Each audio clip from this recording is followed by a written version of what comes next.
Hello students, स्वागत है आपका Ajay Pandey lectures video series के इस नए वीडियो में। स्टूडेंट्स, हम लोगों ने पिछले वीडियो में संधारित्र एवं संधारित्र का सिद्धांत पढ़ा था कि संधारित्र किसे कहते हैं और संधारित्र किस सिद्धांत पर काम करता है, वह किस सिद्धांत से बनता है, इसके बारे में हमने पूरा डिस्कस किया था। और इस वीडियो में हम लोग एक नया टॉपिक पढ़ने वाले हैं और आज का हमारा टॉपिक है समांतर प्लेट संधारित्र की धारिता। आज का हमारा टॉपिक है समांतर प्लेट संधारित्र की धारिता। लेकिन इस टॉपिक को शुरू करने से पहले हम थोड़ा सा जान लेते हैं कि संधारित्रों के प्रकार क्या है, मतलब कि संधारित्र कितने प्रकार का होता है। तो हमने संधारित्र क्या है हमने बता दिया है और अब थोड़ा सा देख लेते हैं कि संधारित्र कितने प्रकार का होता है। तो संधारित्र यहाँ जनरली 5 प्रकार का होता है। संधारित्र 5 प्रकार का होता है। उस 5 प्रकार में जो सबसे पहला प्रकार है संधारित्र का, वो है समांतर प्लेट संधारित्र। समांतर प्लेट संधारित्र जो कि आज का हमारा टॉपिक है। दूसरा है गोलीय संधारित्र, नाम से स्पष्ट है, गोल होगा, गोलीय संधारित्र। तीसरा है बेलनाकार संधारित्र। चौथा है वैद्युत अपघटनी संधारित्र। 5वां है परिवर्ती संधारित्र। तो यहाँ पर संधारित्र कुल मिला के 5 प्रकार के होते हैं, जिसमें पहला है समांतर प्लेट संधारित्र, दूसरा है गोलीय संधारित्र, तीसरा है बेलनाकार संधारित्र, चौथा है वैद्युत अपघटनी संधारित्र, 5वां है परिवर्ती संधारित्र। तो ये 5 प्रकार के संधारित्र होते हैं, जिसमें हम लोगों को इस पहले संधारित्र के बारे में ही सिलेबस में पढ़ना है। जो क्लास 12 फिजिक्स का सिलेबस है, उस सिलेबस में हमको सिर्फ समांतर प्लेट संधारित्र ही पढ़ना है। लेकिन हम आपको इन 5 के बारे में पढ़ाएंगे। इसका तो पूरा डिटेल्स हम पढ़ाएंगे, लेकिन इसके साथ साथ इन 4 के बारे में भी हम पढ़ेंगे। तो आइए शुरू करते हैं आज का हमारा नया टॉपिक, समांतर प्लेट संधारित्र की धारिता। अब बात करते हैं हमारे आज के टॉपिक की, जिसका नाम है समांतर प्लेट संधारित्र तथा इसकी धारिता। तो समांतर प्लेट संधारित्र किसे कहते हैं और इसकी धारिता कैसे निकालते हैं, अब इस पे हम थोड़ा सा विचार करते हैं। तो सबसे पहले हम डेफिनेशन देखते हैं कि समांतर प्लेट संधारित्र किसे कहते हैं। तो जैसा कि नाम है समांतर प्लेट, मतलब कि एक ऐसा संधारित्र जिसमें 2 प्लेट परस्पर एक दूसरे के समांतर, एक ऐसा संधारित्र जिसमें 2 प्लेट परस्पर एक दूसरे के समांतर स्थित हों, तो इस संधारित्र को हम क्या बोलेंगे, समांतर प्लेट संधारित्र। जिसमें एक प्लेट हमारा पृथ्वी से भू संपर्कित होता है। तो इस प्रकार की व्यवस्था जो होती है, इस प्रकार का जो संधारित्र होता है, इसको हम बोलते हैं समांतर प्लेट संधारित्र।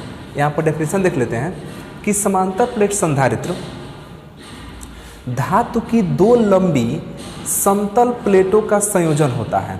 जो समांतर प्लेट संधारित्र जो होता है वो कैसा होता है कि धातु की 2 लंबी समतल प्लेटों का संयोजन होता है, जिन्हें एक दूसरे के आमने सामने समांतर अचालक स्टैंड पर लगा कर रखते हैं। हम यहाँ पर बना रहे हैं, ये इस तरह के 2 प्लेट होते हैं, इस तरह के। मान लीजिए कि एक यह प्लेट हो गया और एक यहाँ पर प्लेट हो गया, और इन दोनों प्लेटों को हम क्या किए हैं कि अचालक स्टैंड पर, इन दोनों प्लेटों को हम अचालक स्टैंड पर लगा कर रखे हैं। इस प्लेट को हम x मान लेते हैं, इस प्लेट को y मान लेते हैं। तो यही वो 2 प्लेट हैं जिन्हें परस्पर एक दूसरे के सामने एवं समांतर अचालक स्टैंड पर लगाकर रख दिया गया है। तो ये जो व्यवस्था होगा, इसको हम क्या कहेंगे, यही समांतर प्लेट संधारित्र है। अब इसकी धारिता को ज्ञात करने के लिए कुछ पॉइंट मानना पड़ता है। इसमें जैसा कि हमने पिछले वीडियो में बताया था कि संधारित्र का सिद्धांत क्या है, और संधारित्र हमने बनाया था तो वहाँ पर 2 समांतर प्लेट हमने लिया था और हमने डिटेल्स में समझाया था कि कैसे इस पर प्लस आवेश होता है तो इस पर ऑटोमेटिकली माइनस आवेश क्रिएट हो जाता है। तो जितना इस पर प्लस आवेश रहता है दूसरे वाले पर ठीक उतना ही क्या हो जाता है, माइनस हो जाता है।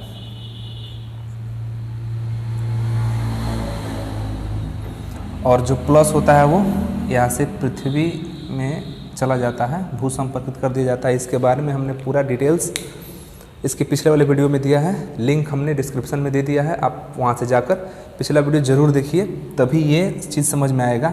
हम चूँकि इसको डायरेक्टली यहाँ पर बना रहे हैं क्योंकि हमने इसको बता दिया है, तो आप वहाँ से इस वीडियो को देख कर आइए, फिर इसको देखिए, बेहतर तरीके समझ में आएगा कि ये क्यों प्लस हो रहा है, क्यों माइनस हो रहा है, क्यों इसको हम पृथ्वी से भू संपर्कित कर रहे हैं, पृथ्वी से जोड़ रहे हैं। तो ये सारा डिटेल्स हमने पढ़ा दिया है। अब हम सीधे इसकी धारिता पर बात करते हैं। तो हम यहाँ पर मानेंगे कि माना एक समांतर प्लेट संधारित्र धातु की दो प्लेटों X तथा Y, धातु की दो प्लेटें हैं X और Y, इनसे मिलकर बना है। और हम मान लेते हैं कि इसका जो क्षेत्रफल है, प्लेटों का जो क्षेत्रफल है वो कितना है, A मीटर स्क्वायर है। हमने लिख दिया यहाँ पर, से मिलकर बना है और इनके बीच की दूरी D है, इनके बीच की ये दूरी D है। इस चीज़ को ध्यान रखना है, इनके बीच की दूरी D है। तो लिखने का तरीका हमने यहाँ पर लिख दिया है। एक बार पुनः समझ लीजिए कि माना एक समांतर प्लेट संधारित्र धातु की दो प्लेटों X तथा Y जिनका क्षेत्रफल A मीटर स्क्वायर है से मिलकर बना है। X और Y इनका क्षेत्रफल A मीटर स्क्वायर है, इनसे मिलकर आपका प्लेट समांतर प्लेट संधारित्र बना है और इनके बीच की दूरी स्मॉल d है। तो ये तो हमारा सेटअप हो गया। अब अगर बात कर लें कि इसकी धारिता की, तो धारिता के लिए हमने फार्मूला पढ़ा है C = Q/V, C = Q/V। अब C = Q/V तो किसी भी संधारित्र की धारिता के लिए है। तो इसका मतलब कि अगर हम इसका समांतर प्लेट संधारित्र की अगर धारिता निकालते हैं तो यहाँ पर भी हमको आवेश चाहिए और क्या चाहिए, वोल्टेज चाहिए, Q भी चाहिए और V चाहिए। तो हम मान लेते हैं कि जो हमारा पहला प्लेट है इस पर Q आवेश पॉजिटिव है और इस पर Q आवेश कैसा है, निगेटिव है। तो आवेश तो हमने यहाँ पर मान लिया कि माना इस समांतर प्लेट संधारित्र पर कितना आवेश है, Q आवेश है।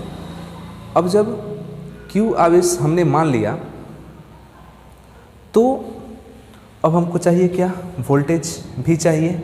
अब इस V को कैसे निकालेंगे यही आपको समझना है।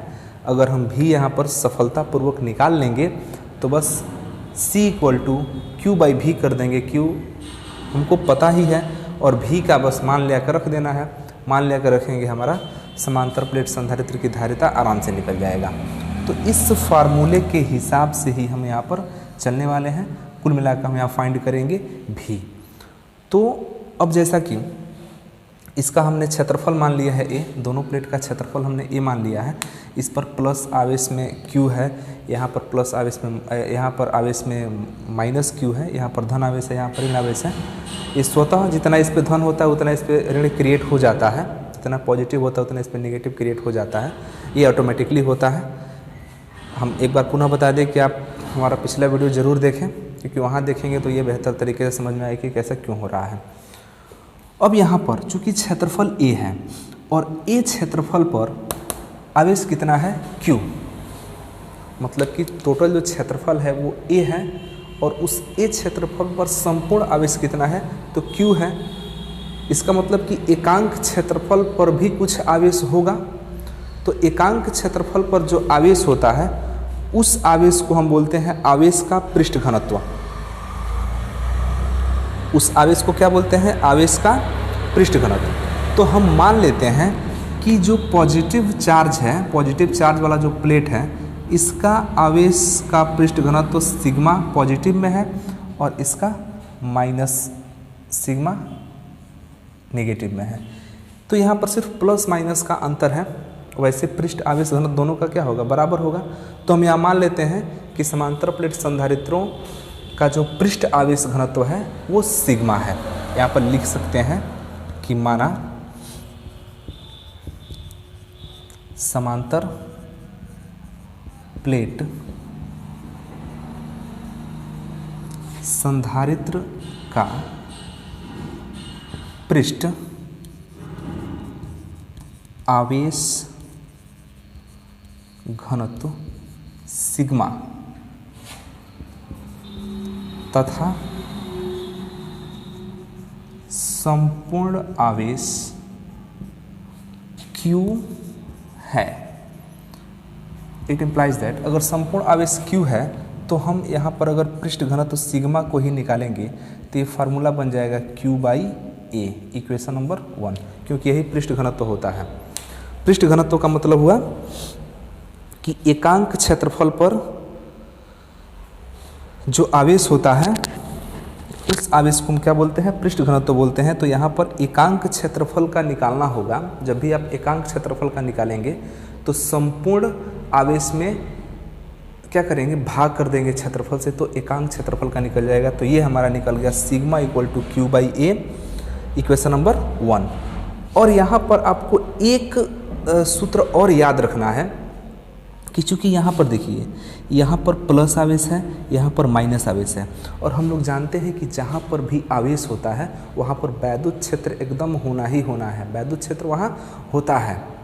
तो जहाँ पर आवेश है वहाँ पर वैद्युत क्षेत्र होगा। इसका मतलब यह हुआ कि ये प्लस आवेश है, ये माइनस आवेश है, तो इन आवेशों के कारण आपके प्लेट पर या प्लेट के बीच में वैद्युत क्षेत्र जरूर होगा। तो हम मान लेते हैं कि वो वैद्युत क्षेत्र कितना है, E है।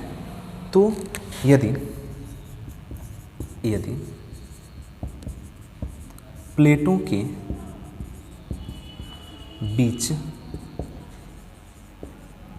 वैद्युत क्षेत्र E हो तो E हो तो E का एक आपको फॉर्मूला याद रखना है। यहाँ पर स्पेशली हम यूज कर रहे हैं sigma by epsilon not, equation number 2। इसको आपको याद रखना है कि यदि प्लेटों के बीच का वैद्युत क्षेत्र E हो तो E का फार्मूला होता है सिग्मा बाई एप्सिलॉन नॉट। ये एक स्पेशल फार्मूला है जो यह बताता है कि दोनों प्लेटों के बीच में कितना वैद्युत क्षेत्र है। हमने इसको निकाला भी है अपने जो पिछला हमने गॉस का प्रमेय जहाँ पर पढ़ा है, तो गॉस के प्रमेय जहाँ पर हमने पढ़ा है वहाँ पर इस फार्मूले को हमने डिराइव भी किया है। तो इस फार्मूले को हम सीधे वहाँ से उठा कर ले आ रहे हैं, क्योंकि इसमें बहुत सारी चीज़ें हैं जो हम पीछे से उठा कर ले आ रहे हैं। जैसे कि ये सेटअप हमारा है, तो इसको हमने पिछले वीडियो में पढ़ा दिया है। इस फार्मूले को भी हमने पढ़ा है, इस फार्मूले को भी हमने पढ़ा है। तो यदि आप हमारा वो वीडियो नहीं देखे हैं तो आप एक बार जाकर उसको ज़रूर देखें ताकि अच्छे से समझ में आए। तो ये हमारा, आप इसका एक बार स्क्रीनशॉट ले लीजिए, हम इसको समझा के इसको मिटा रहे हैं। इसका स्क्रीनशॉट ले लीजिए एक बार। तो ये जो हमारा टॉपिक है ये है समांतर प्लेट संधारित्र एवं उसकी धारिता। तो हम लोग कहते किसे हैं, तो समांतर प्लेट संधारित्र धातु की दो लंबी समतल प्लेटों का संयोजन होता है जिन्हें एक दूसरे के सामने समांतर अचालक स्टैंड पर लगाकर रखते हैं, जैसा कि चित्र में दिखाया जा रहा है। अब इसकी हम धारिता अगर निकालें तो धारिता के लिए हमको फार्मूला हम लोग क्या जानते हैं, धारिता का फार्मूला होता है C = Q/V। मतलब कि कहीं भी अगर किसी भी चालक की, चाहे जो भी आपका वस्तु है, चालक की ही धारिता यहाँ पर निकालेंगे। जो भी चालक है, चालक की अगर धारिता निकालना होता है तो फार्मूला होता है Q/V। तो इसकी भी हमको धारिता निकालना है तो यहाँ पर फार्मूला क्या लगेगा, Q/V लगेगा। तो हमने मान लिया कि इस पर कितना आवेश है, Q है। अब जब Q आवेश हमने मान लिया है तो यहाँ पर क्या निकालना पड़ेगा, वोल्टेज V निकालना पड़ेगा। तो V निकालने के लिए हमको इतना चीज़ करना पड़ रहा है। तो इसको लिखेंगे कैसे, तो लिखेंगे माना एक समांतर प्लेट संधारित्र धातु की दो प्लेटें X तथा Y जिनका क्षेत्रफल A मीटर स्क्वायर है से मिलकर बना है, क्षेत्रफल A मीटर स्क्वायर है से मिलकर बना है, और इनके बीच की दूरी D है, इनके बीच की दूरी D हो गया। अब यहाँ पर हम मान लेते हैं कि माना समांतर प्लेट संधारित्र का पृष्ठ आवेश घनत्व सिग्मा है तथा संपूर्ण आवेश Q है। तो जब पृष्ठ आवेश घनत्व सिग्मा है, चूँकि पॉजिटिव प्लेट है तो इसका पृष्ठ आवेश घनत्व पॉजिटिव होगा, ये नेगेटिव प्लेट है तो इसका पृष्ठ आवेश घनत्व नेगेटिव होगा। लेकिन चूँकि आवेश बराबर है तो पृष्ठ आवेश घनत्व भी क्या होगा, बराबर ही होगा। क्षेत्रफल भी बराबर है, आवेश भी बराबर है, तो पृष्ठ आवेश घनत्व भी क्या होगा, बराबर होगा। तो यहाँ पर हमने पृष्ठ आवेश घनत्व निकाल दिया, सिग्मा = Q/A, इक्वेशन नंबर 1 हो गया। और चूँकि हमने यह भी पढ़ा है कि जहाँ पर आवेश होता है वहाँ पर वैद्युत क्षेत्र भी होता है। तो यहाँ पर आवेश है, पॉजिटिव है, नेगेटिव है, आवेश है, तो यहाँ पर वैद्युत क्षेत्र भी होगा। तो वैद्युत क्षेत्र को हमने माना E, और E का एक फार्मूला होता है E = sigma by epsilon not. इस फार्मूले को हमने गाउस के प्रमेय वाले लेसन में पढ़ा है, तो वहाँ से इसको उठाकर हमने ले दिया। अब ऐसा हम क्यों कर रहे हैं? हम ऐसा इसलिए कर रहे हैं कि हम क्या निकालने जा रहे हैं, हमको भी निकालना है। तो भी निकालने के लिए इन दोनों समीकरणों की आवश्यकता होगी, और जब हम भी निकाल लेंगे तो ले किस में रख देंगे तो हमारा समांतर प्लेट संधारित्र का उधारिता निकल जाएगा। तो इसको हम मिटा रहे हैं क्योंकि आवश्यकता है मिटाने की।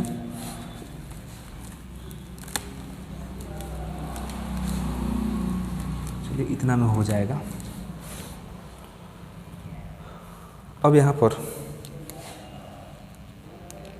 दो इक्वेशन हो गया, सिग्मा = Q/A और E = sigma by epsilon not. अगर यहाँ से आप ध्यानपूर्वक समझें, समीकरण 2 से अगर हम सिग्मा का मान निकाल दें, ध्यानपूर्वक समझना है, समीकरण 2 से हम किसका मान निकाल रहे हैं? सिग्मा का। तो समीकरण 2 से अगर हम सिग्मा का मान निकालें तो सिग्मा का मान आ जाता है आपका, सिग्मा का मान आएगा E × एप्सिलॉन नॉट। सिग्मा का मान आएगा E × एप्सिलॉन नॉट, और इसका मान हम उठाकर रख देंगे कहाँ पर? समीकरण 1 में। तो यहाँ पर लिख देंगे समीकरण 1 से। तो समीकरण 1 से जब लिखेंगे तो सिग्मा का मान आपने उठाकर कहाँ रख दिया? यहाँ से सिग्मा का मान समीकरण 1 में रखा, तो ये आ गया E × एप्सिलॉन नॉट = Q/A। ये आ गया। अब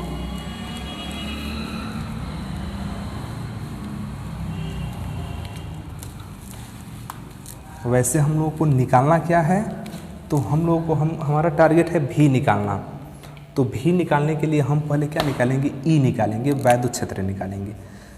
तो वैद्युत क्षेत्र E = एप्सिलॉन नॉट को भेजेंगे इधर, तो Q/A एप्सिलॉन नॉट, ये हुआ E का मान।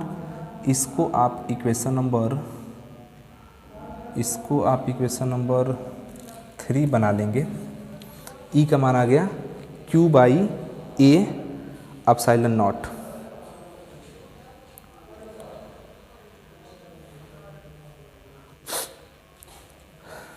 चलिए इतना हो गया, E हमने निकाल दिया।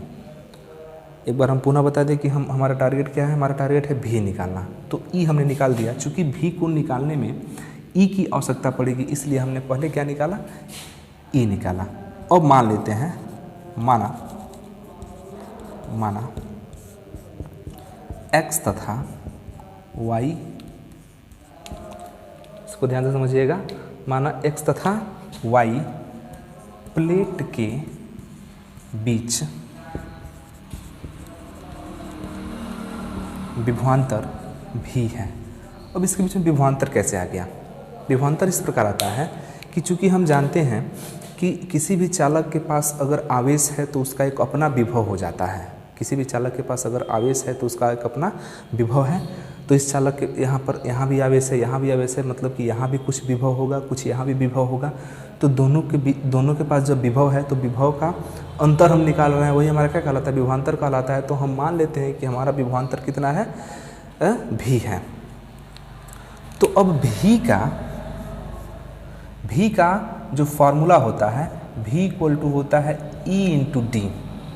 ये भी फार्मूला हमने जहाँ पर विभवांतर पढ़ा है वहाँ से इस फार्मूले को ले रहे हैं, क्योंकि वहाँ पर हमने इस प्रकार पढ़ा था। E = हमने पढ़ा था V/D। E = हमने पढ़ा था V/D। तो यहाँ से अगर भी निकालेंगे तो ये हो जाएगा E × D। इस तरह से हम भी का फार्मूला भी जानते हैं, जो कितना होगा? E × D। तो माना कि x तथा y प्लेट के बीच विभवांतर कितना है? भी है। तो भी का फार्मूला क्या होता है? भी = ED। अब ये सारी चीज़ें आप पीछे से ध्यान रखना पड़ेगा, क्योंकि हर चीज़ को हम यहाँ पर बता नहीं सकते हैं। आप शुरू से वीडियो को देखिए और उस एक पॉइंट को माइंड में जो है रखिए कि जहाँ भी हम पीछे से फार्मूला उठा कर लगाएं तो आप जो है समझ सकें। तो ये भी पीछे का फार्मूला है। तो भी = होता है ED। अब भी जब ED हमको पता है तो बस इसमें क्या कर देना है, ई का मान ले आकर रख देना है। अब ई का मान रखेंगे तो हमारा भी क्या हो जाएगा, निकल जाएगा। तो रखिए, इट इम्प्लाइज दैट भी इक्वल टू ई का मान देखिए क्या निकाला गया है, Q by A epsilon not, Q by A epsilon not into D. ये मान हुआ किसका, भी का। तो इसको हम ऐसे भी लिख सकते हैं, भी equal to Q D by epsilon not A. इसको आप इक्वेशन नंबर 4 बना लीजिए। अब देखिए हमारा भी निकल गया, और जब भी निकल गया तो हम आराम से संधारित्र की धारिता निकाल सकते हैं। तो C इक्वल टू होता है Q बाई भी। तो अब इसको हम मिटा सकते हैं।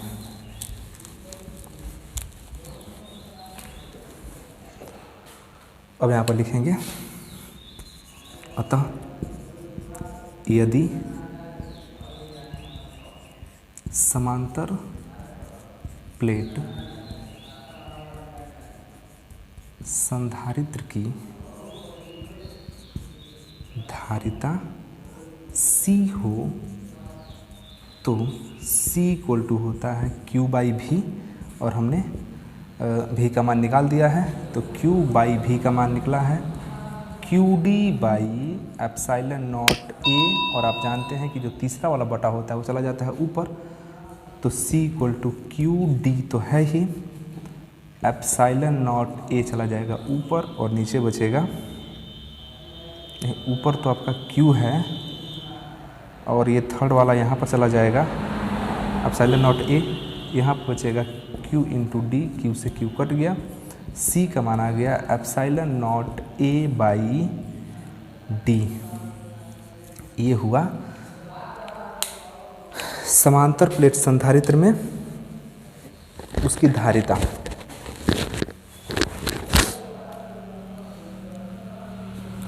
तो ये निकल गया C equal to epsilon not A by D. Epsilon not constant है, कांस्टेंट इसका हमने मान बताया है। ए उस समांतर प्लेट संधारित्र में प्लेट की धारिता है, और डी उन दोनों प्लेटों के बीच का डिस्टेंस है, दूरी है। और चूंकि ये धारिता है तो इसका मात्रक क्या होगा, फैराड होगा। तो ये काफ़ी आसान रहा, आप इसका स्क्रीनशॉट ले लीजिए, नोट्स बनाने में सुविधा रहेगा। तो हम एक बार पुनः समझा दें कि हमने क्या किया, समांतर प्लेट संधारित्र या किसी की भी धारिता निकालना हो तो C इक्वल टू होता है Q बाई भी। Q हमको पता था तो भी हमने निकाला, भी निकालने के लिए इतना प्रोसेस किया गया, और फाइनली भी निकल गया।